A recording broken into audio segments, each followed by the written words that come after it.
breaking. What is happening right now is an escalation that changes the nature of this war from military conflict to cultural warfare. And what I am about to show you will explain why thousands of tourists and World Heritage sites are now in the crossfire while the President of the United States remains silent. Iran has officially threatened to target recreational and tourist sites worldwide and has confirmed that it is still building missiles capable of reaching far beyond the Middle East. This is not a rhetorical threat. This is a strategic shift that puts UNESCO World Heritage sites, cultural landmarks, and civilian tourists in the firing line. And it is happening while Donald Trump says nothing, while he attends a Medal of Honor ceremony, while he avoids questions about the war he started, and while the world watches in horror as 3,000 years of cultural history becomes a military target.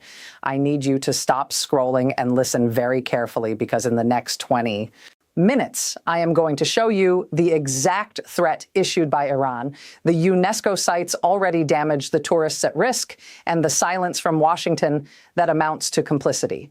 But before we start, I need you to do something critical.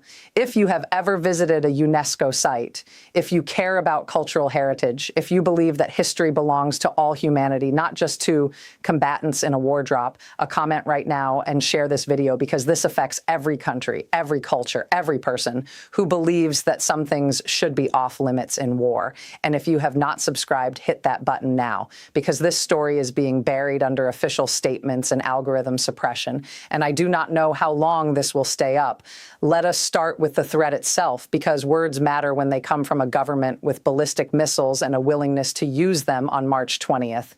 Iran publicly threatened to target recreational and tourist sites worldwide and insisted it was still building missiles, according to the Basingstoke Gazette, which reported the official Iranian statement. This is a deliberate expansion of targeting criteria from military to civilian, cultural, and economic infrastructure, and it represents a violation of the laws of war that could constitute war crimes. But more immediately, it represents a danger to anyone traveling anywhere near a site that Iran might consider linked to its enemies. Think about what this means for a moment. The ancient ruins of Persepolis, founded in 518 BC, a UNESCO site that predates Islam, predates Christianity, predates the modern nation state, is now in a war zone.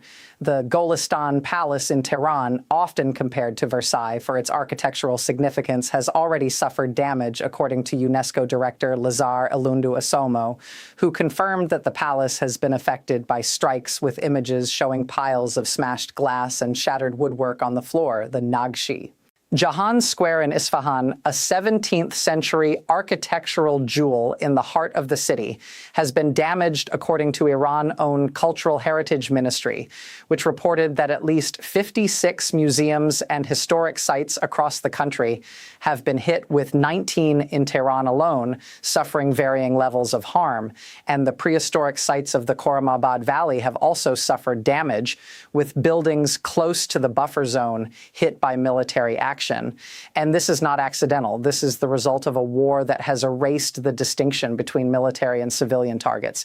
And now Iran is explicitly saying it will expand this targeting to tourist sites worldwide, which means every ancient site, every museum, every cultural landmark in countries that support Israel or the United States becomes a potential target, and the timing is deliberate. This threat comes as Iran marks Nowruz, the Persian New Year, a 3,000-year-old celebration of spring that has been dampened by war and economic strain and explosions in Tehran, as families try to observe traditions that date back millennia, according to Iran.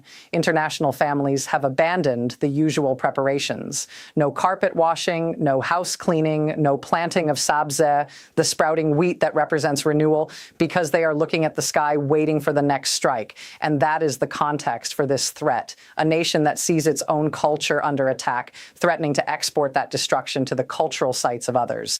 And the silence from Donald Trump is deafening, because this is the same Donald Trump who in January 2020 threatened to strike 52 Iranian cultural sites himself, saying they would be hit very fast and very hard, and that some are important to Iran and Iranian culture.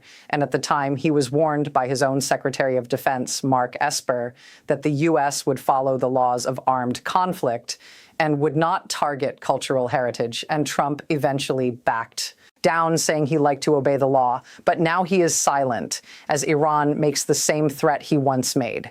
And that silence is strategic. It is not accidental. It is not oversight. It is a choice. And it tells us everything about how this war is being conducted, without rules, without limits, without regard for the cultural heritage that belongs to all humanity. And the UNESCO response has been urgent but powerless. The UN Cultural Agency has expressed deep concern about the fate of World Heritage sites in Iran and across the region, and has called for the protection of all sites of cultural significance, everything that tells the history of all the civilizations of the 18 countries in the region. But calls for protection are not protection. And UNESCO has no military force, no enforcement mechanism, no way to stop a missile from hitting Persepolis or the ancient city of Babylon, or any of the thousands of sites that represent human achievement across thousands of years. And the implications extend far beyond Iran, because if cultural sites become legitimate targets in this war, then every conflict becomes a war on history, on identity, on the shared heritage that connects humanity across time and geography. And that is a genie that cannot be put back in the bottle once released. And the tourist threat is equally serious, because Iran has specifically mentioned recreational and tourist sites, which means hotels, resorts, beaches. Any location where civilians gather for leisure becomes a target. And that changes the risk calculation for every traveler, every tour group, every family planning a vacation anywhere in the range of Iranian missiles. And that range is expanding. According to the same March 20th statement, Iran confirmed it is still building missiles, which means the capabilities are growing, the reach is extending, and the targets are multiplying, and the economic impact is immediate, because tourism is a lifeline for dozens of countries in the Middle East and Mediterranean. And if travelers cancel trips, if insurance becomes impossible, if the risk of being hit by a missile while visiting a museum becomes real, then entire economies suffer. Jordan depends on tourism, Egypt depends on tourism, Turkey depends on tourism, and all of these countries are within range of Iranian capabilities, or will be soon. And the silence from Trump is particularly damning, because he created this situation. He launched the strikes on February 28th. That started this war. He killed Iranian leaders that triggered the escalation. He made the threats against cultural sites in 2020 that normalized this kind of targeting. And now he says nothing as Iran follows his example and expands the war to cultural and tourist targets.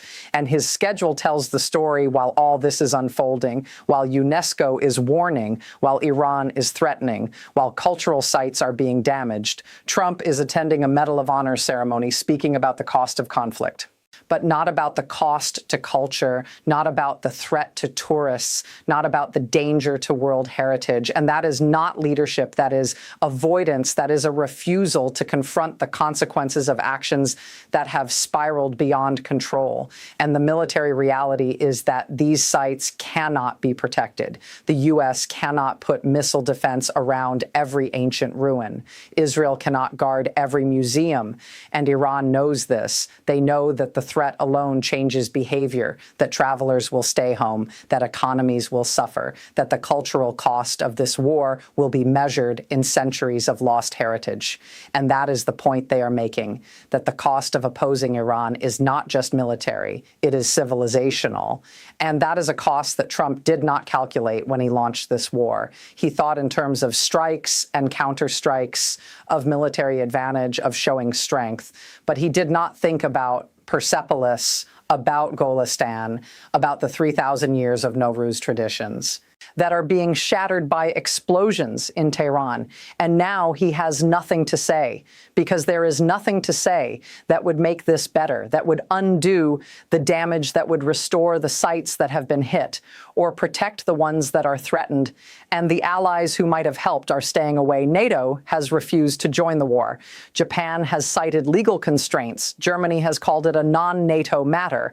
And they are watching as the cultural heritage of the region is gambled away in a conflict that has no clear objective, no exit strategy, no plan for what happens after the strikes stop.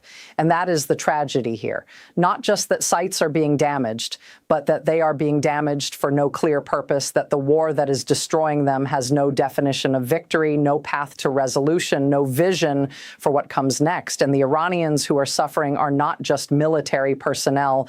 They are families who cannot celebrate Nowruz. They are children who cannot plant Sabza. They are people looking at the sky, waiting for the next explosion and wondering if their culture will survive.